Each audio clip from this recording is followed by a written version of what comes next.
l'UDPS consolidera le pouvoir jusqu'à la venue de Congo des Losako. Nzambe aleki bango nyonso na nguya na makasi. Losako prophète.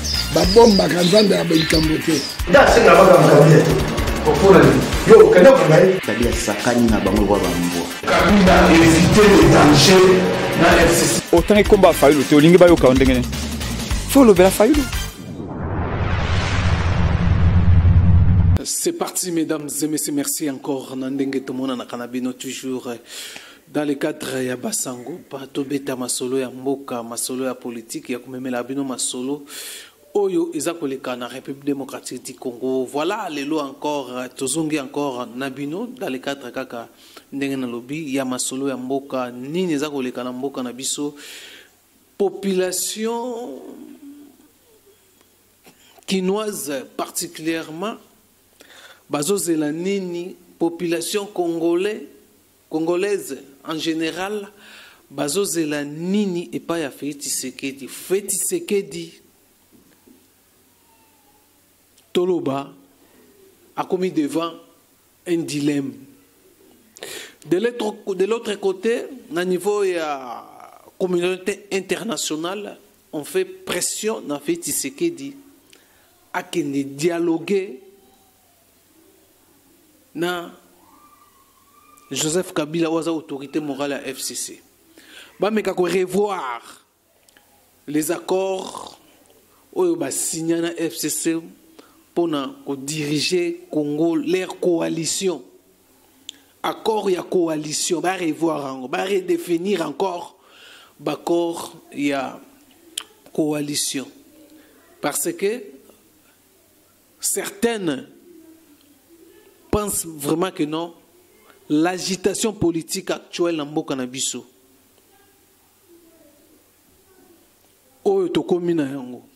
par rapport à la prise de position, il y a président de la République il y a eu la consultation même pendant la consultation toujours il y a eu des envoyés spéciaux il y a des émissaires ya ba pays Union européenne peut y a la solution qu'on proposait à Félix Tshisekedi d'aller dialoguer et redéfinir leur accord, il y a cogestion, il y a mboka na biso.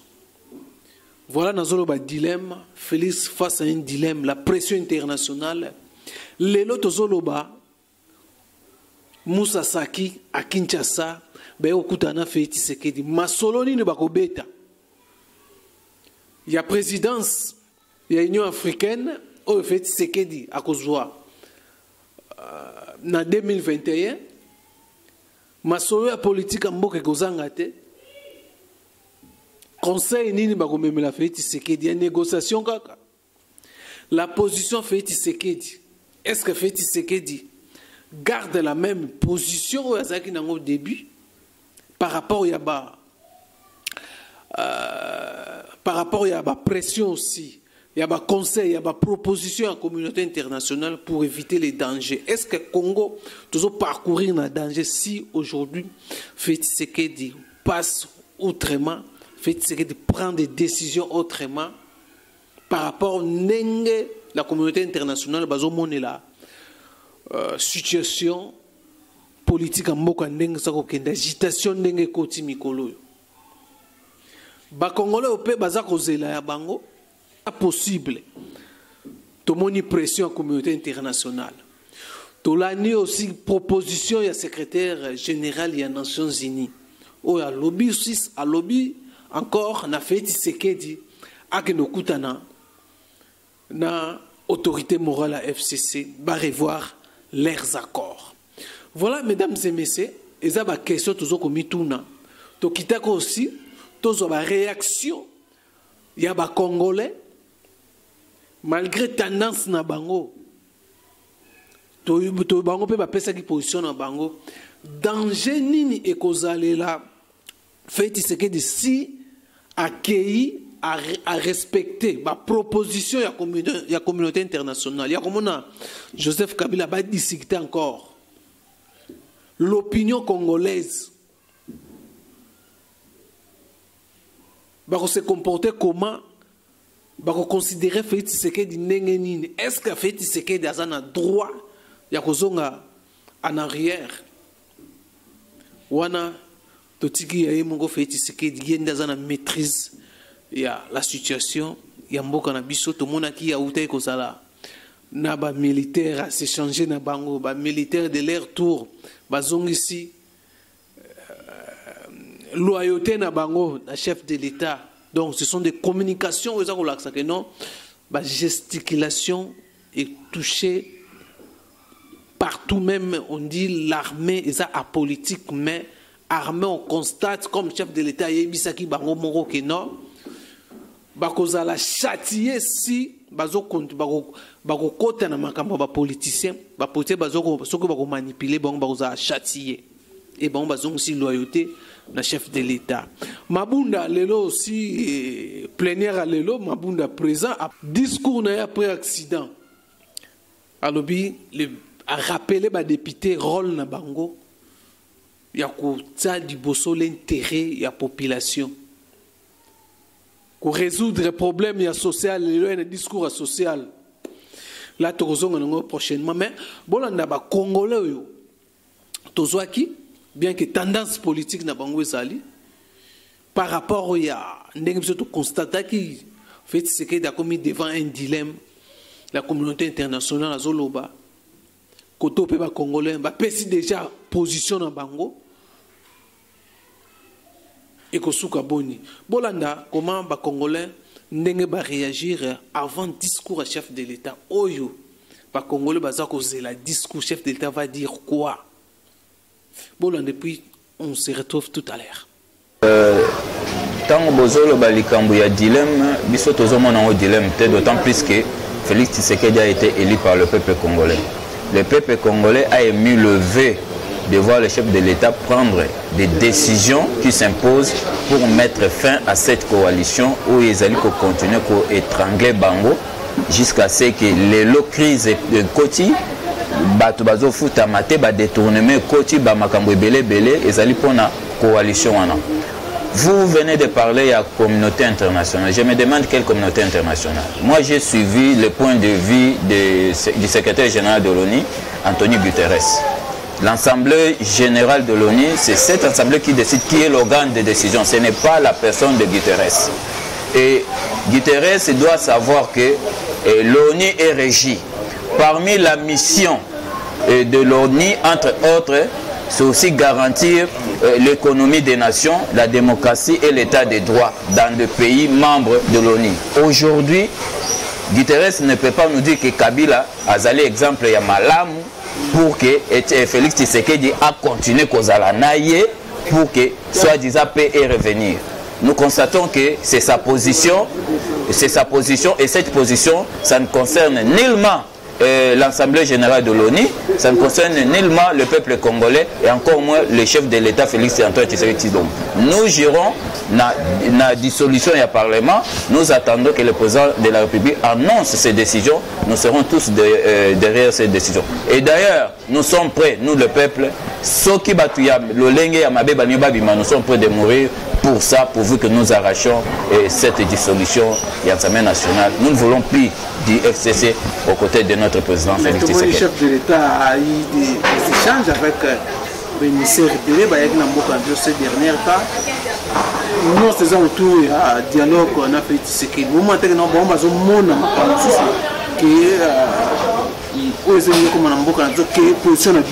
où nous la majorité de la rupture de la coalition FCC. Ndeko Ousmane,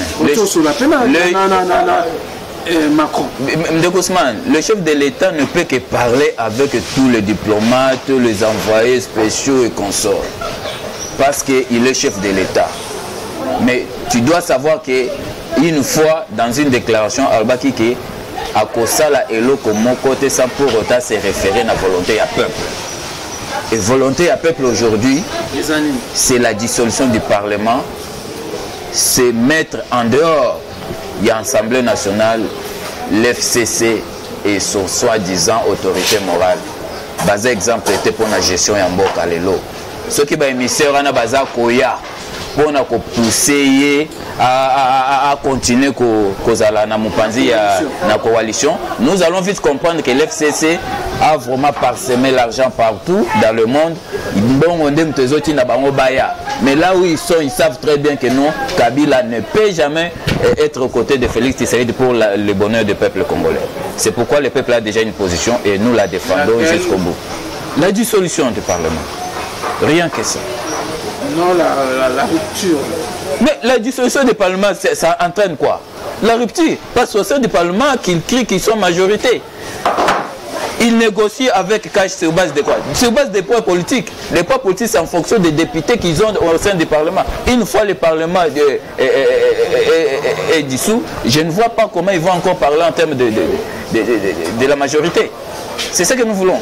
Est-ce que c'est possible que dissous l'Assemblée nationale? Il est le chef de l'État, il a toutes les prérogatives constitutionnelles, il a l'appui du peuple et l'appui de Dieu. Et là, comment côté les mélaillés, et nous sommes derrière lui. Si nous comprenons, quand on dit communauté internationale, c'est-à-dire quoi? Nous sommes tous la communauté internationale. Communauté internationale, c'est tout le monde, y compris France, RDC, Angola. C'est ça la communauté internationale. Nous avons une communauté internationale. Communauté internationale. Non, il faut distinguer les termes, les concepts. Communauté internationale. Communauté, tout le monde, nous avons une communauté internationale. Nous sommes tous.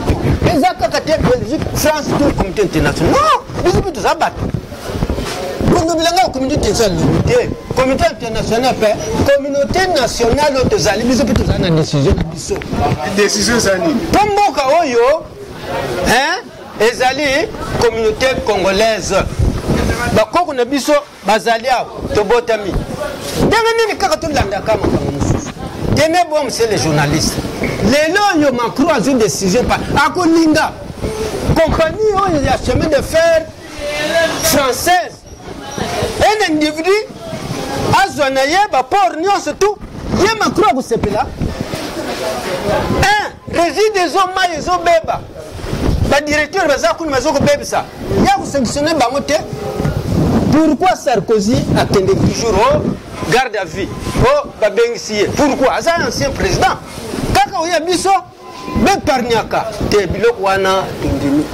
Ce n'est pas bon. Quand vous voulez sauver le peuple congolais, vous allez être honnête. Vous allez être biso boyaka biso to sala ka boyete to senga ka biso mapate biso pe manyoka na biso to zaliawa mais laissez le temps biso to évoluer na bino bolingi Félix Tshisekedi asala nini a respecter la communauté internationale ou position ya ba peuple to lobby boye rupture ne sala. Merci to lobby boye tango président serment ba pesa qui est constitution na barmoire nyonso. Le PC qui est faire de l'accord, le PC qui est faire d'accord, le PC est la constitution. Alors, la constitution, il est le garant. Garant, il y a même si on a moi, si Félix a lobby. Combien de mois c'était? Tellement parce qu'il est le garant. Hollandais, il décide en tant que garant la constitution, à violer le communauté. Pourquoi bateau? Oh, token de boto, token de boto. Bango basali 18 ans. Moi, je suis baby. Comment vous voulez? Congolais tellement, mon frère. Tellement, Congolais. Hein? À combien de fois il faut me tromper, Bino? Kaka, héros, va tromper, Bino, kaka. Les étrangers, Baoutou, Bazo, Yawa, Bazo, malmené, Bino, Bazo, Tala, Kounou, Natra, Kende. D'un million, Moutounion, ce Nyongo. 15 millions de francs congolais. 8 millions. Nous y a un agent. Figurez-vous des choses pareilles. Bon, on dit, oui. Oh, il faut. Même le style de l'œil, la Cambodge soit accord tout. Allez, le président, il faut que d'avant tout ça. Tout le monde est cadeau pour ce que attendez bien ngati na zananzala. Ceux qui n'ont yoki, oh coalition, na biloko na baronnios na maye wono. Ok, merci. Merci Ndeko Ousmane. D'abord, je tiens à remercier très sincèrement et du fond du cœur la présidente de la République, Nalolenga Azwaki Likanisi. Il y a la consultation, enfin, il y a Zouabadone à Sikapona Otambu Simala Mambok. Ndeko Ousmane, le président de la République a choisi. Peuple n'y soit consulté. Malheureusement que moi je n'étais pas là. Oignon Sobalobi, il faut rupture totale na Kabila parce que Kabila est la cause. Il y a Nyon Soezole Kanamboko. Bon, maintenant, le président de la République tiendra compte. Il y a des hydratats à peuple naïe où il y a des mafieux. Parce que Nyon Soezole, je les considère comme des mafieux. Donc, pour ma part, le président de la République, il faut qu'il de l'avant. Parce que Motunyo soit Koutana Kinaïs à la même Bachaïr, Tina Bacheg. Balobi, RIP, retour interdit na Kabila, na scène politique. Il est devenu sénateur à vie. Atikala Lulenga Azali. D'abord pour votre information. Asenga qui va battre là. Bazo battre mais azotia kama kelele. Est-ce que vous avez bien qu'il y a eu un coup d'état en gestation et que Bazako kanga mikolonyo solo. Donc to continuer na mutu Lulenga wana. Donc allez négocier encore avec une vipère. Moi, je considère Kabila comme une vipère. Donc, Félix Tshisekedi Tshilombo, Antoine Tata Mapassa, a eu que la nébiso population. Biso net vota qui est, communauté internationale a voté qui était. Un groupe à 1000 personnes va prendre en otage une population à plus de 80 millions de personnes. Tu peux t'imaginer? Donc, le président de la République n'a pas de choix. Azana choité. Donc, oyo biso peuple tolingi ndeye ya kosala. Oyo ba no Gauthier Bouteres o nani Didier Renders, les Européens balingi Félix T. Balingi était parce que mpia ke zobeta bango. Imaginez-vous mboka net France, ba komi ko senga aide. Mukate koteli bango akosakana te. Donc biso tolobi niet fini avec Kabila. D'ailleurs, si j'étais à la place du président de la République, il faut passer ultimatum à 48 heures à Longwana Mboko. Merci Ndeko Ousmane. Ndenge lobi position il y a communauté internationale vis-à-vis de la situation de la République démocratique du Congo. Naranisi baza batoyo bazangi koyebate. Baza batoyo bazoye ba situation ndenge ozoleka. Mais tovandi na bango na coalition au moins 2 ans. 2 ans au tovandi na bango na coalition. Yé communauté bango ba communauté internationale. Bamoni comment gouvernement est en place. Comment ndenge bazo bloquer fonctionnement ya mboka. Pona ba intérêt ya mabumu na bango. Communauté internationale azaki wapi. Le président n'a pas prérogatif naïe. C'est constitutionnel. Et c'est consultation moi ngo bayoki bayibi angote. To bande kwa FCC ne ba osenga dialogue. To dialogue ni. Article 78 est clair. C'est un bâtiment qui gouvernement où ils sont en place. Est-ce qu'ils ont une majorité parlementaire? Tous les alliés biloko ont na FCC na cash. Bande quoi FCC va zapper na moi son icône na communauté internationale. Est-ce que FCC est une plateforme politique? Cash est une plateforme politique. Il n'y a pas de plateforme électorale. Mais après les élections, fait se disparaître. Il fallait, le président n'a pas prérogative, à ça la consultation. Il y a un autre Salamaki, Balobi qui est la majorité. Est-ce qu'il y a une majorité dans le Parlement? Majorité parlementaire, une majorité à coalition. Il y a FCC qui a caché dans le soubassement juridique. Le cas maintenant, tous ont la procédure normale. Le président qui est la consultation, le gars va comprendre que la majorité basculée n'est pas le président. Ceux qui ont nommé informateur, ils ont revenu dans l'article 78. Ceux qui ont montré que la majorité a choisi. À qui n'a pas prérogative, ceux qui pas joué, a confié mission à informateur. Pas identifier la majorité dans le Parlement. communauté internationale atika ba aventure na ye le leso Congo ils ont la position oyo quand même la communauté internationale wanati ba soutenir Kabila maintenant ba limba pia biso lesoni biso peuple tolobi na président